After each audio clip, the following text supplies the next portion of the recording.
Consequently, although his duration of life gradually came to an end, his long life, consisting of a Manvantara era, was not spent in vain, since he ever engaged in hearing, contemplating, writing down, and chanting the pastimes of the Lord. Purport. As freshly prepared food is very tasteful, but if kept for 3 or 4 hours becomes stale and tasteless, so the existence of material enjoyment can endure as long as life is fresh. But at the fag end of life, everything becomes tasteless and everything appears to be vain and painful. The life of Emperor Swayambhuva Manu, however, was not tasteless. As he grew older, his life remained as fresh as in the beginning because of his continued Krishna consciousness. The life of a man in Krishna consciousness is always fresh. It is said that the sun rises in the morning and sets in the evening, and its business is to reduce the duration of everyone's life. But the sunrise and sunset cannot diminish the life of one who engages in Krishna consciousness. Swayambhuva Manu's life did not become stale after some time, for he engaged himself always in chanting about and meditating upon Lord Vishnu. He was the greatest yogi because he never wasted his time. It is especially mentioned here, Vishnu kurvato bruvataha kata. When he talked only of Krishna and Vishnu, the personality of Godhead. When he heard something, it was about Krishna. When he meditated, it was upon Krishna and his activities. It is stated that his life was very long, 71 yugas. One yuga is completed in 4,320,000 years. 71 of such yugas is the duration of the life of a Manu. And 14 such Manus come and go in one day of Brahma. For the entire duration of his life, 4,320,000 times 71 years, Manu engaged in Krishna consciousness by chanting, hearing, talking about and meditating upon Krishna. Therefore his life was not wasted, nor did it become stale. Om Jnana Timirandasya Jnananjana Shalakaya Chakshu Militam Nina Tasmai Shri Gurave Namaha Mukham Karoti Vachalam Pangung Langayate Girim Yat Kripatamahang Vande Shri Gurun Dinataranam Shri Chaitanya Manobistam Stapidam Yena Bhutale Swayam Rupa Kadamayam Dadati Swam Vadantikam Jai Shri Krishna Chaitanya Prabhu Nityananda Shri Advaita Gadadha Shivasadi Gora Bhakta Vrinda Hare Krishna, Krishna Krishna, Hare Hare Hare Rama, Rama Rama, Hare Hare Ayata Yamas Tasyasan Yama Svatan Tara Yapanaha Shrinvato Dhyayato Vishnu Kurvato Bruvatakataha. Consequently, although his duration of life gradually came to an end, his long life, consisting of a Manvantara era, was not spent in vain, since he ever engaged in hearing, contemplating, writing down, and chanting the pastimes of the Lord. Hare Krishna. Here we hear about a wonderful example of an ideal life, perfect life. Of course, this person is not an ordinary person. We are hearing here about Swayambhuva Manu.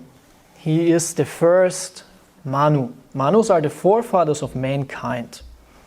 And he is Swayambhu, meaning he's self-manifested or born from Brahma. Swayambhu.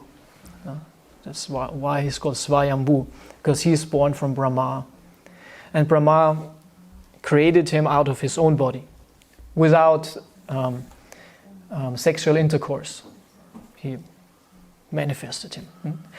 Brahma has different kinds of children. Some are called Manasa, Putras, the sons born from his mind. So he's very powerful. He's very powerful. Brahma is very powerful. He can create just by his will. And he created Swayambhuva Manu to populate the universe. And this Manu, being the son of Brahma, lives a very, very long time. So here we hear about the end of his life. It's interesting. The end of the life is actually this is the purpose of the life. What is going on in the end of life? In one sense. Actually, you can measure a person how he is dying. Because this is the result of his living.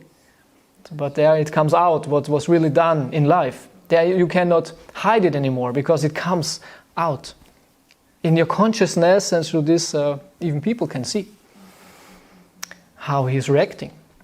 As Prabhupada said, I came to teach you to live and I came to teach you to die. How to die. So here we hear about his last days in life, and as Prabhupada mentioned here, it was a very, very long life. It was approximately 300 million years long. That's quite long. 71 yuga circles he was living.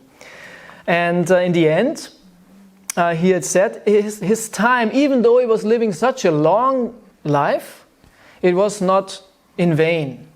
It was not useless. Yeah, we can waste our time or we can use our time.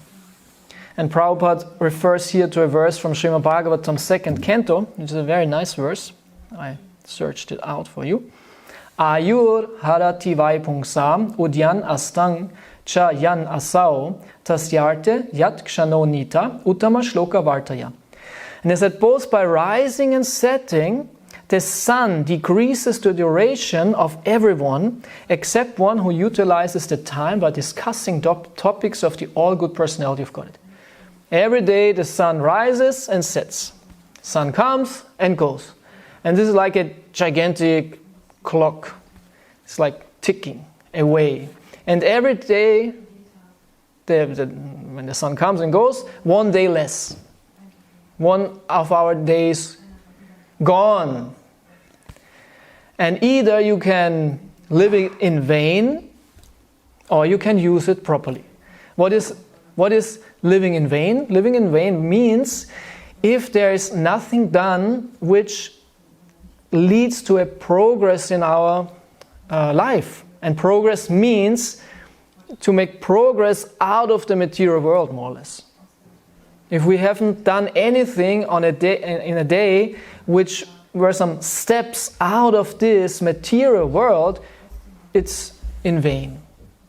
Yeah, it was lived useless. And not just was it not helping you to get out of the material world, it might even cause you to go even more into the material world, entangle ourselves more, right? So he lived a life where there was not a single moment lived in vain, because his life was a life dedicated to the service of Krishna. As said here, he was Shrinvata, Dhyayata, Kurvata, and Bruvata. He was hearing, he was meditating, he was acting, and was speaking about Krishna. And Prabhupada interestingly translates here writing down. He says kurvata, which means acting. Prabhupada says in the word-for-word translation, acting. But in the translation, he translates like writing down. Interesting. This is acting. Perfect form of acting, to write about Krishna. Yes, so time is very precious. Even Chanakya Pandit said, at one moment wasted, you can never get it back. It doesn't matter how much money you will put on the table. Not even the greatest millionaire, billionaire can buy back his time. This is not to get back. And we should not live a life where we will regret. And we think, oh, I wasted so much time. And even as devotees, maybe even devotees even more so, might regret afterwards, because they have even better chance for making spiritual advancement than a materialist. Materialist completely entangled in his material life, what does he know? But a devotee knows better. And an insincere devotee still wastes time with insignificant things. And this shouldn't be done, because we will not make any progress. It will be a moment wasted in vain, lived in vain, and we will regret. And we think, man, I could have gotten so much more out of this life. I could have gotten so much more out of this life if I would have been more sincere. But now it's too late. Oh, it's too late. It's too late. Yeah. So we should be very serious, actually. This is one of the signs of a devotee on the Bhava platform. Bhava, Bhakti, has many symptoms. And one is, he doesn't waste any moment. Not even one moment wasted. All the time busy in speaking about, and hearing and acting, meditating about Krishna, engaging in Krishna's service. So yeah, time is very precious. It's very, very precious. And I think the older we become, the more we understand that, because time flies. Everyone knows that. The older you get, time moves more quickly. It's an amazing psychological, or not even psychological, fact of life. When you're young, time there seems to be plenty of it. First, because I'm young, I have so many years ahead, and at the same time, the subjective experience of time is very long. An hour is long, a year is long for a child. 1 year is like half eternity. It's amazing.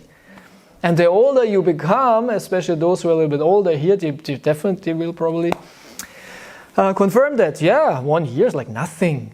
Nothing. The years fly by like anything. Right? So they understand better. Time is not, we don't have lots of it. First, you become older, time flies faster, at the same time you know that you will have to die earlier. Right? It's interesting. Not the other way around. There's a child which has plenty of time, time is very quickly passing, and then slower. No, it's actually very unfair, right? The less you have, the faster it leaves you. It's very unfair. So, but it's helpful to become more serious. Yeah? To understand, whoa, I'm very close to death. Time is ticking away. Whoa, another day, sun rises again, and sun sets. Oh, one day, gone again. There's this Latin saying, carpe diem. Everyone knows, huh? Carpe diem. Yeah. Nutze den Tag. Use the day. Use the day. So we know how to use the day. So many ways how to do something for Krishna. And then our life will be glorious. So I searched out some more statements by Krishna or about time from Shastra. And I found... So the first one was second canto? Or? This is what I quoted first, was second canto. 3rd chapter, verse 17. Quite famous verse, actually. So then I have... What else do I have? If I ask you, probably everyone knows at least one. At least that one I'm probably want to say. Which verse in our scriptures is very significant in relation to time? Very famous. Yeah, Kalos me, exactly. Yeah. From Srimad Bhagavatam 11, canto 30, 11th, Bhagavad Gita 11th chapter, 32nd verse, where Krishna says, Kalos me, then is the Lokakshaya Krit Pravrido. I am time. Kalos me. Because when Arjuna is overwhelmed by this vision of Krishna, when he shows the universal form, like he was his friend, everything is kind of normal, of course, battlefield and all that, yeah, Bhagavad Gita spoken, but then he asked him, yeah, please show me your universal form. Show me how you are God. Show me how everything is in you and comes from you. And Krishna does that, shows the universal form. Arjuna is blown away and he becomes fearful because he sees, wow, Krishna is so big, so powerful. And then he asks him, who are you? And then Krishna says, Kalos me, Lokakshaya krit pravrido.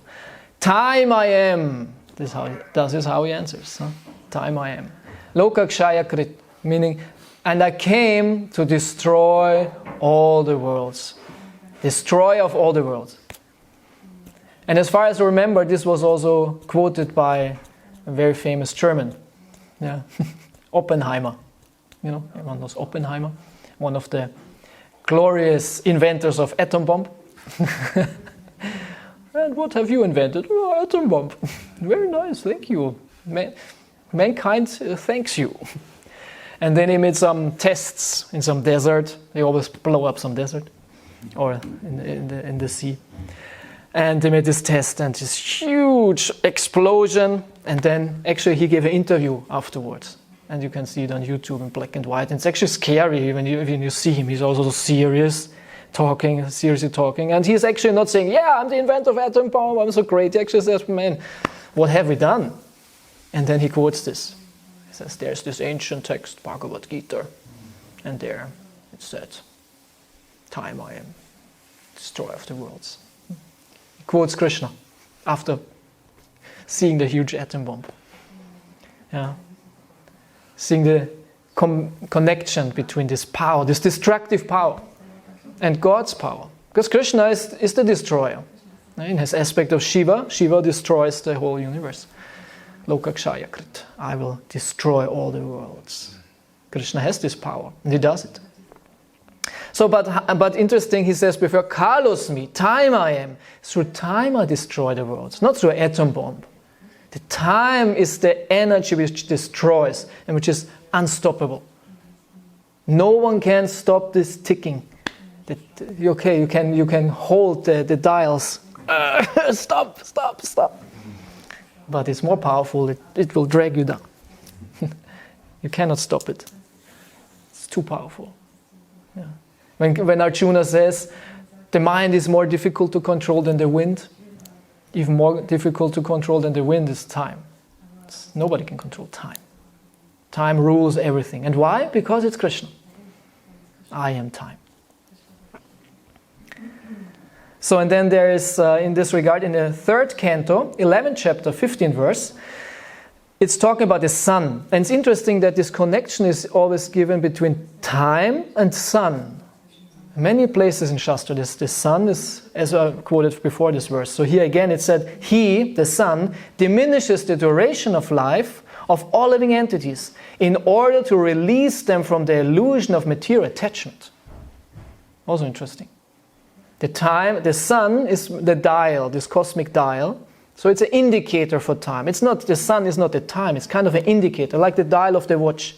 It's not the watch doesn't create time. It's just the indicator, it's a measure for measurement.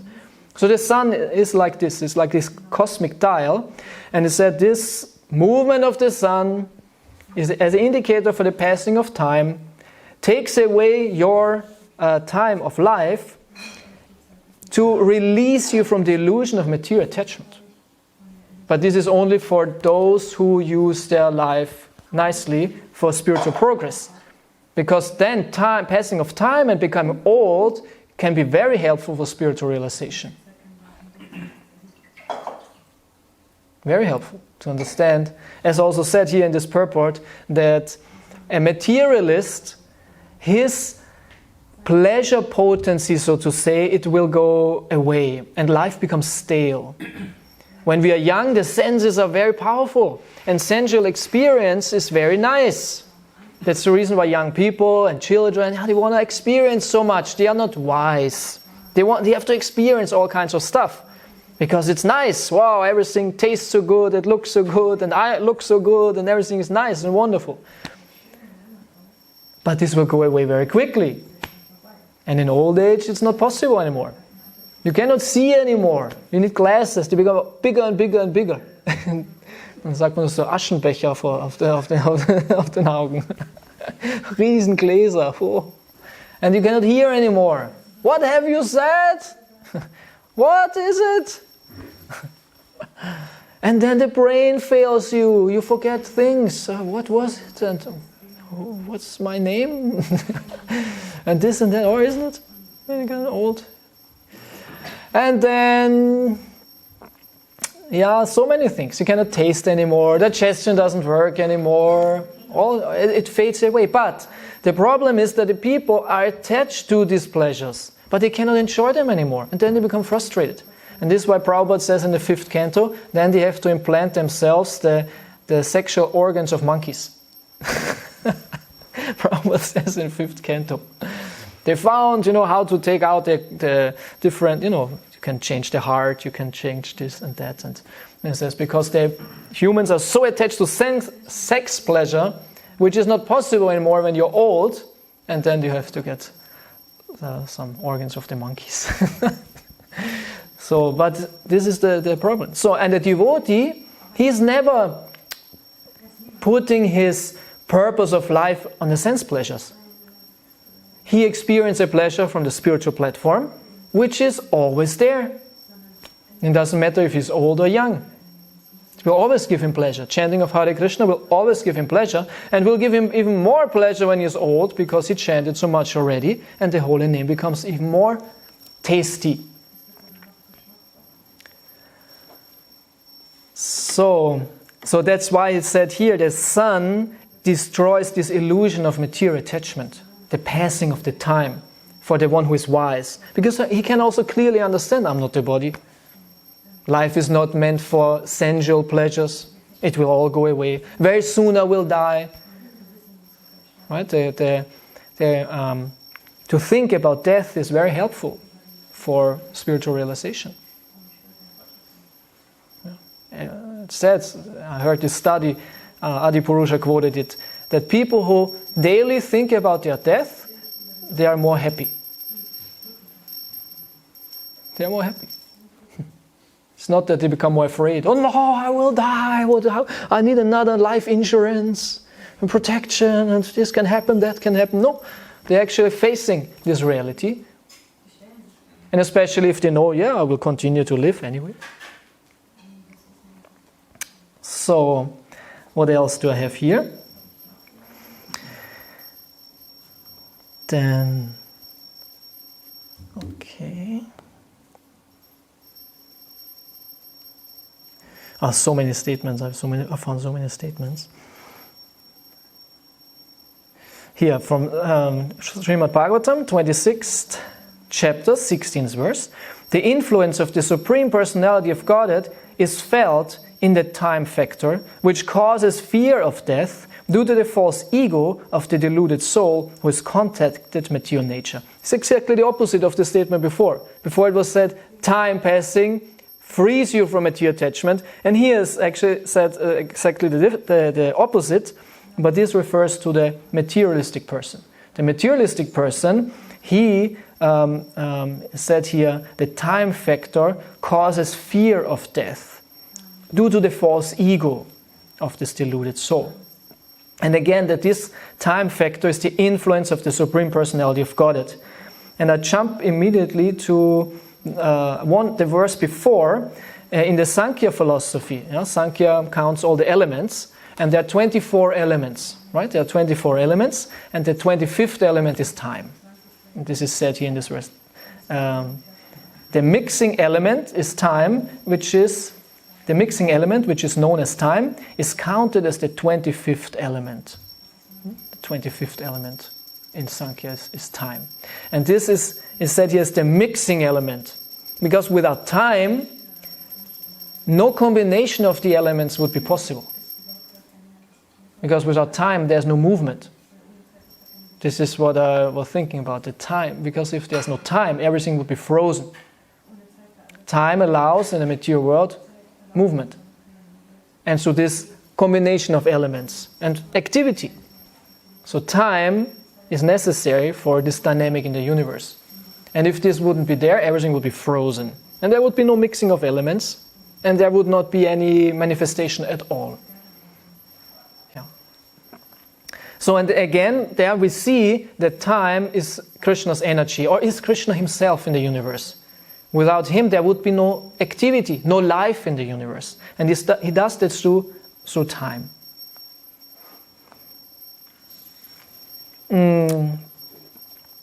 Yeah, then it's also said, Anta Purusha Rupena, Kala Rupena Yo Bahi. the Supreme Personality of Godhead, the Super Soul, is present in this universe internally as the Super Soul and externally as time. It's said here, Kala Rupa. It's the form of time. And this is the external aspect of the Super Soul. It's directly the external aspect of the Super Soul. And then there's also another statement from 11th Canto, where it said, my dear Uddhava, material bodies are constantly undergoing creation and destruction by the force of time. Okay? Material bodies are always going change through time, whose swiftness is imperceptible. So like this progress of time, or how it acts, is imperceptible. It cannot be seen, or it's difficult to perceive. But because of the subtle nature of time, no one sees this. That the body, of course we can measure how the body changes, but we cannot see it in a moment. And in the next verse it said, the different stages of transformation of all material bodies occur just like those of the flame of a candle or the current of a river. So the point is made that we never have the same body. Every moment the body is changing, but we don't perceive that. So we think it's the same body, and through this we always think this is me. But if we would see that we have every moment another body, then we would easily understand, I'm not the body. And this is a huge realization.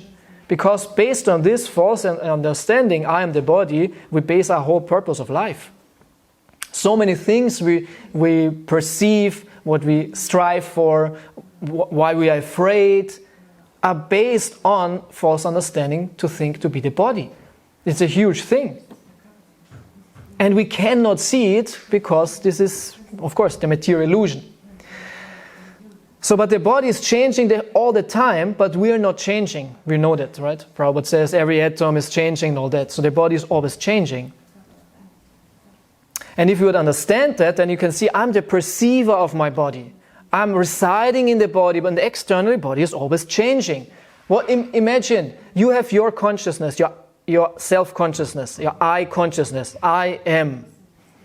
And every minute you have another body, but you have always the same consciousness. Now you have the body of Bajad, then you have the body of a woman, suddenly the body of a cat, suddenly the body of a dog, suddenly the body of an old man, a black guy. Every minute your body is changing. But you have always the same consciousness. You would understand, I am not the body. Isn't it?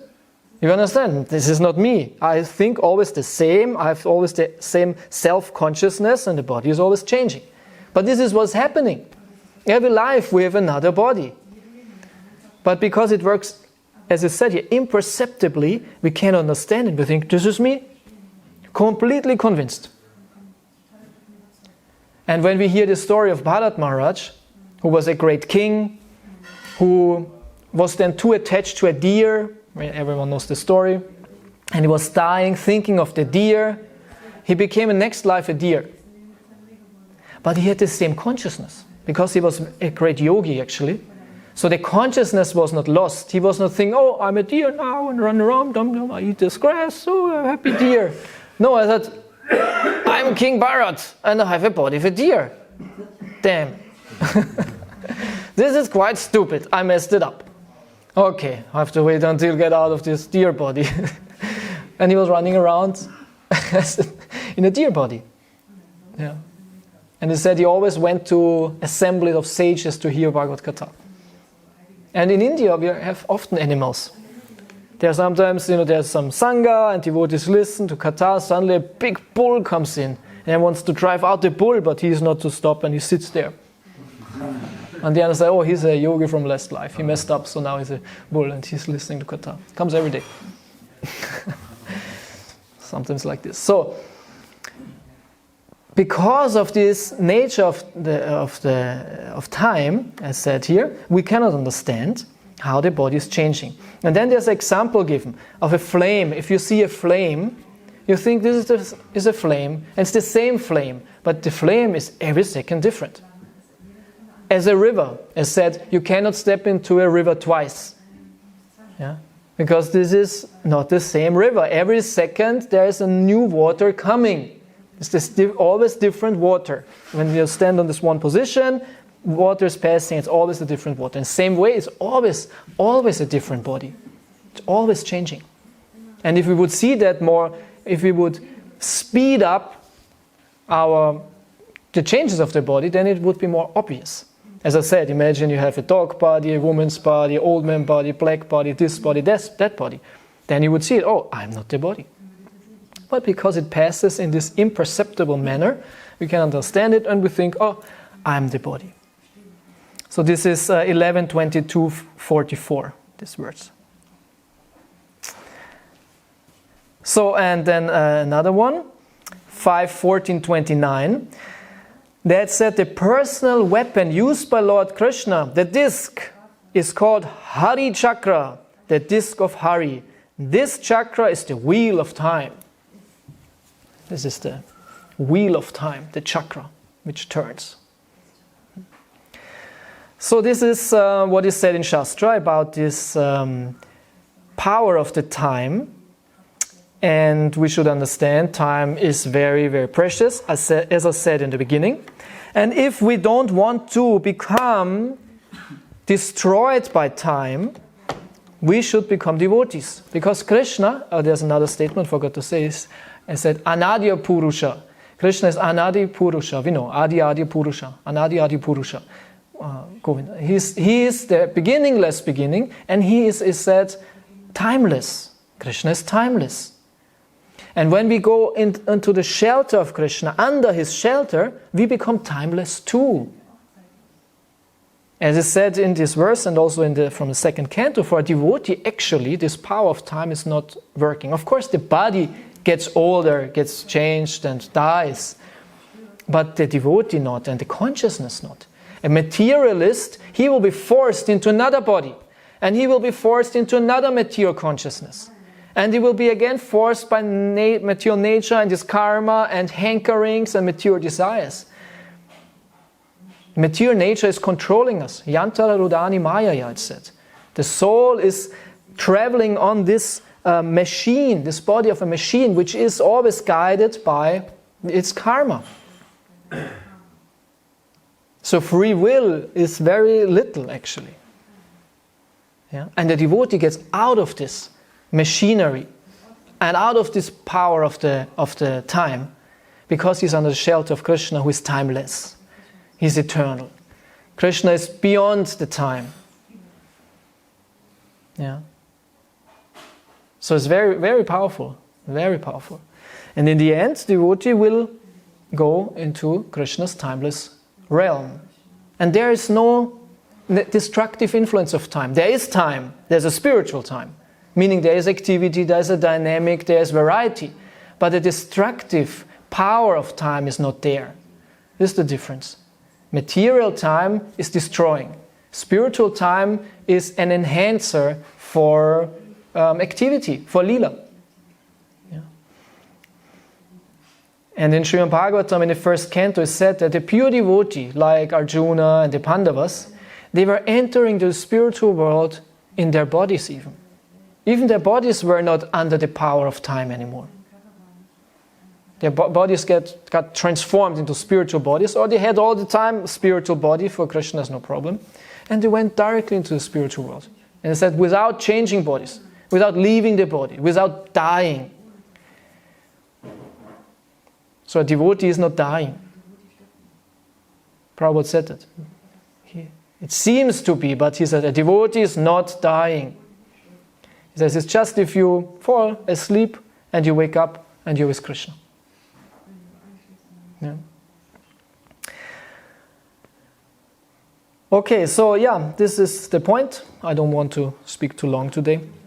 The point is, we use our time nicely. We should not waste our time for childish things which are not helping us in our spiritual progress. It's only our childish attachment to things which are not related to Krishna. And we very well know what is good and what is bad. If you don't want to know, just don't read Bhagavad Gita, stay in illusion and keep your nonsense. but the more you read, the more you know, and the bigger is your Schuldgefühl. What is Schuldgefühl in English? Feeling guilty. Yeah, your guilt, the feeling of guilt. I shouldn't do it, but I want to do it. This is nice. And Krishna will take it away with time. Also, if we stay in the process, it's nonsense. I don't need this anymore. We don't need this. It's in German. There's this. In German, they have this famous book with the Zeitfresser. How do you call it? Zeitfresser? The gray man with the big cigar. And there's a famous, from Michael Ende, he wrote this book, Momo, right? And they are these time eaters. And they actually did like this. They said, oh, you give me all your time, and you will be very happy because we save your time. We save your time. We're from the Zeitsparkasse. Zeitsparkasse. Yeah, we save your time, and this is how people think nowadays. I have to save time. I have to kill the time. We have to be very effective and very rational. For what? Why is this whole machinery of the world working? To make money, right? Zeit ist Geld. Time is money, they say. They use all the time for making money. And what is not leading to this result of money, they say, oh, we don't do that anymore. And this is how they actually really waste their time. With the justification, this is because they have a different, this is interesting. It depends on our purpose of life. And this is where we put our time. And then you think this is very valuable, this is very important. And they think this Hare Krishna all day long, what a waste of time. What a nonsense. And we say the same. We say, no, what a nonsense. You're just working for nothing. You're working for nothing. They think you are wasting your time for nothing. Doesn't make money. Doesn't advance you in material life. Doesn't make your house bigger. Doesn't make your bank account bigger. Useless. But we know what is really valuable. Valuable is what brings you closer to Krishna. What's the use of your money, your house, your car? Like I talked once with my landlord. And he always tells me when he sees me, we talk a little bit, this and that. Ich weiß nicht, wen ich wählen soll, man kann ja gar niemanden mehr wählen und so. These topics. And then he said, you are always so happy. You're always so happy. And I tell my family members all the time that you're so happy. Every time you always look so happy. Because he is really working hard. Hard. His whole life he was working hard. And he has a big house. And many, many things. He has kind of everything a materialist wants to have. But he tells me, oh, you are so happy. And once he said, you're so happy even though you live like that. Kind of. It sounded like that. Huh? It sounded like it because I live in his flat, right? He rents me his flat. I think it's a wonderful, beautiful flat. But if I think from another perspective, actually today in the morning we'll think about it, it's a small flat. It's nothing special. It's actually compared with how people live here in the radius of 20 or 15 kilometers. Every one of them has a huge house. And they think, he lives, in a small flat, So you're so happy even though you live like that.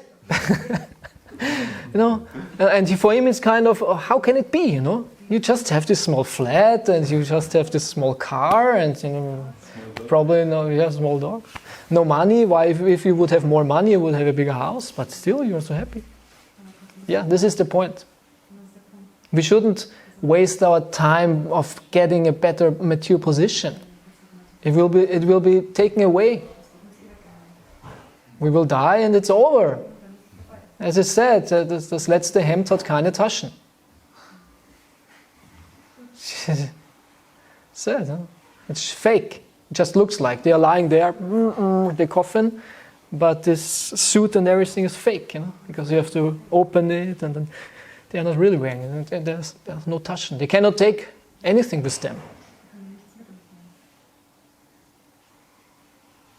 But still everyone is working for all that stuff. So we as devotees should not fall into this trap. Understand? No, what is important, what is really important is my consciousness. This is what I will take with me. And this is where I should invest. Any moment, any second, invest in the progress of my spiritual, my Krishna consciousness. This is wealth and value.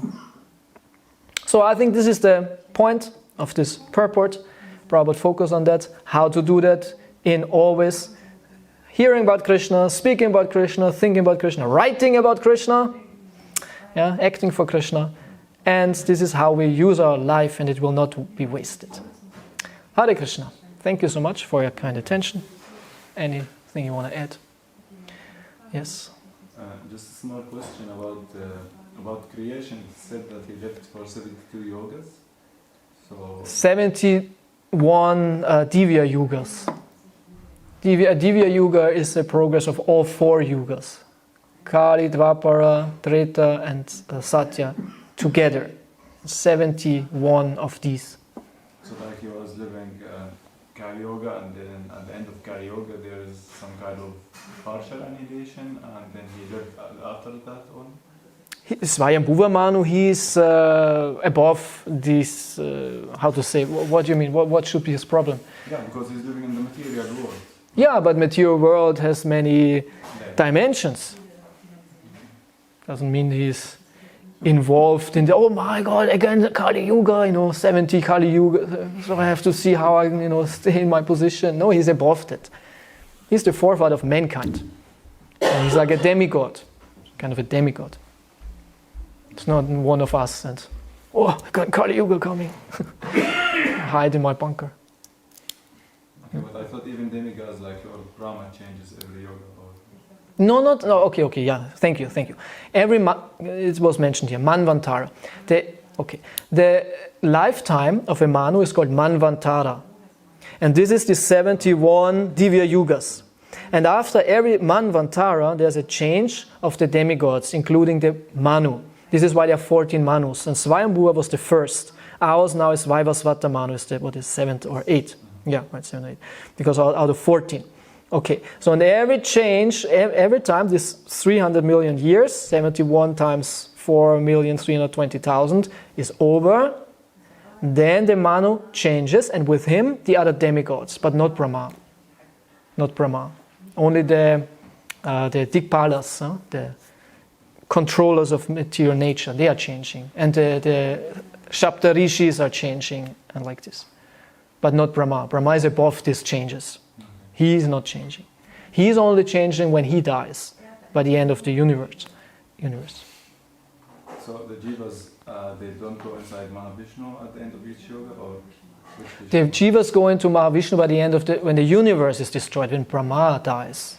But when there is a partial destruction, when Brahma goes to sleep, by the end of the day of Brahma, then they merge into.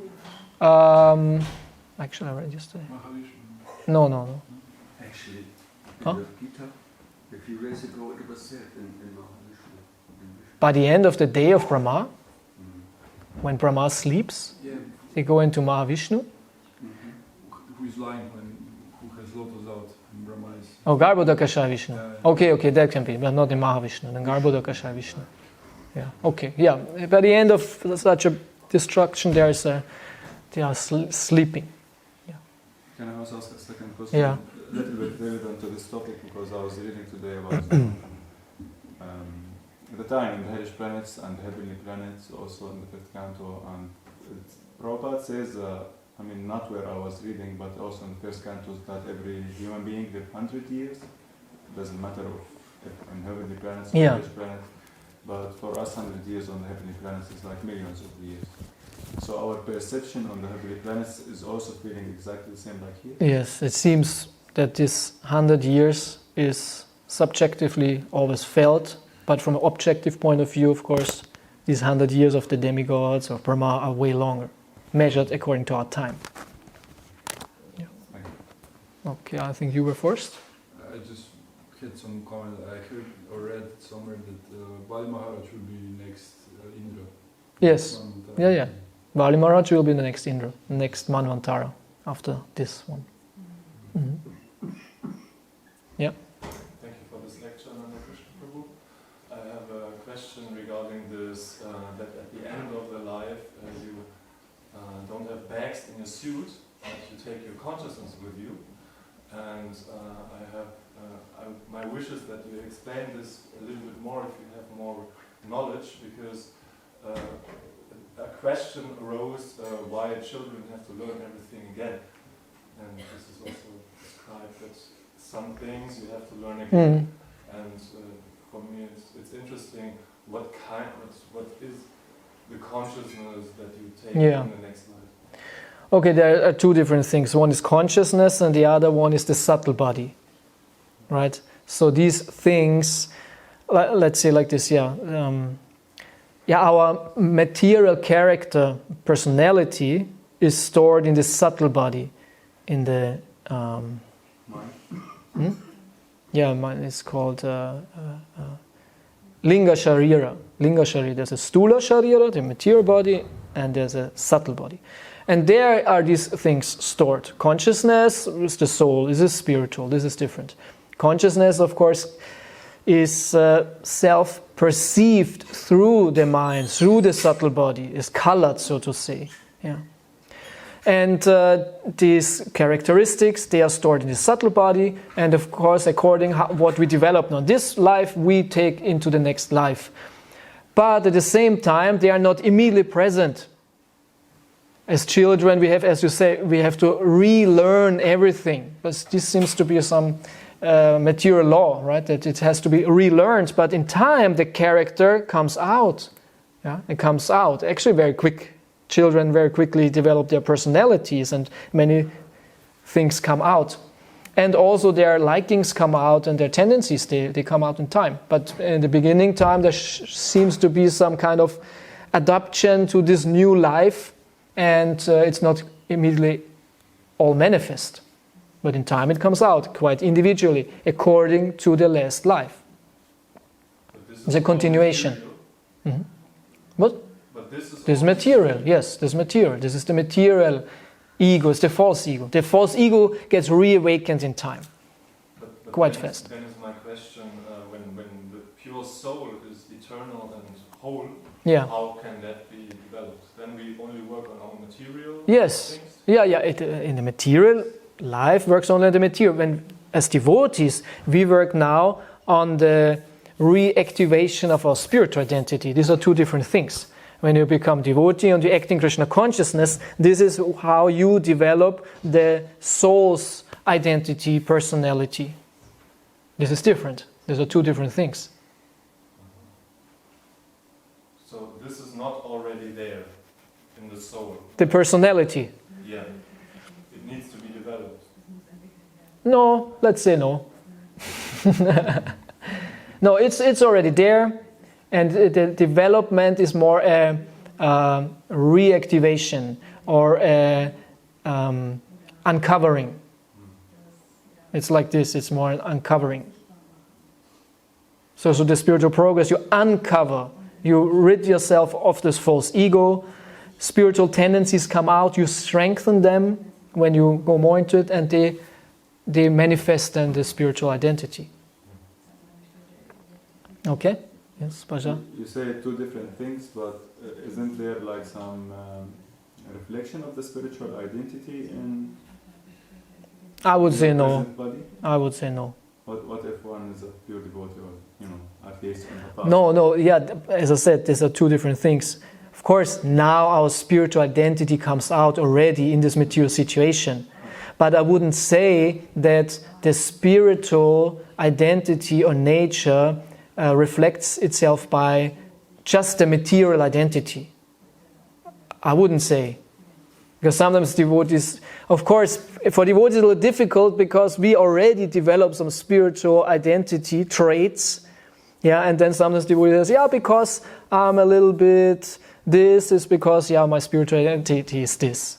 And it's very difficult to really say if this is true. And sometimes we justify our material ego with this understanding. Because I'm a right-wing gopi, so that's the reason why I'm a little bit fiery. So it's okay to be fiery. So it is a little bit difficult. But in general, I wouldn't say that the material character we have is a reflection of our spiritual identity. I would say it's all false ego. But when you start becoming a devotee, then things seems to mix up. But because of our advancement, we should be able to distinguish what is now my spiritual identity and what is my material identity, to not fall into this trap which I explained now. Like the varnas? No, not the varnas. No, I mean when you make progress in spiritual life, with time, later on, of course, this takes some time, and there come some qualities, characteristics, and you can clearly see this come from my svarupa. This come from my spiritual identity. This is okay. But I think this is clearly perceivable. Because this is spiritual and there should be no doubt. But when you have doubts, is it spiritual or not? Comes from, then probably not. But if it comes out that it is from the spiritual identity, it should be self-revealing, self-evident. It should be evident. Because it's spiritual. Okay? Okay, Akila Prabhu? I once heard this statement that the Sudarshan chakra is time itself. Yes. I doubt it a little bit because time is material. Could you say something? I read this before, the statement that this Sudarshan chakra is time. It's in the 5th canto. I read this before, here. 5th canto, 14th chapter, 29th verse. The personal weapon used by Lord Krishna, the disc, is called Hari Chakra, the disc of Hari. This chakra is the wheel of time. 5th canto. But this time element is a material element, and Krishna is beyond time and space. Sudarshan chakra also you worship on the altar. Yeah. I wouldn't say that the chakra is only time, but it has also this effect of time. It's another power. And like when Krishna says, I am time, this is his direct manifestation in this universe. It's not that he's only time, but this is how he works, that this is a divine energy, something what we cannot access. Like earth is also a divine energy. Krishna says, earth is my energy, but it's something we can access, what we can manipulate, where we can act upon. But time is in that sense not a regular material energy, it's quite directly Krishna himself, how he acts in this universe, I would say. Okay, thank you so much. Hare Krishna. I wish you a good day. Carpe diem. Use your day, use your time well. Hare Krishna. Srila Prabhupada ki. Nitai Gaur Premanande. Srila Prabhupada ki.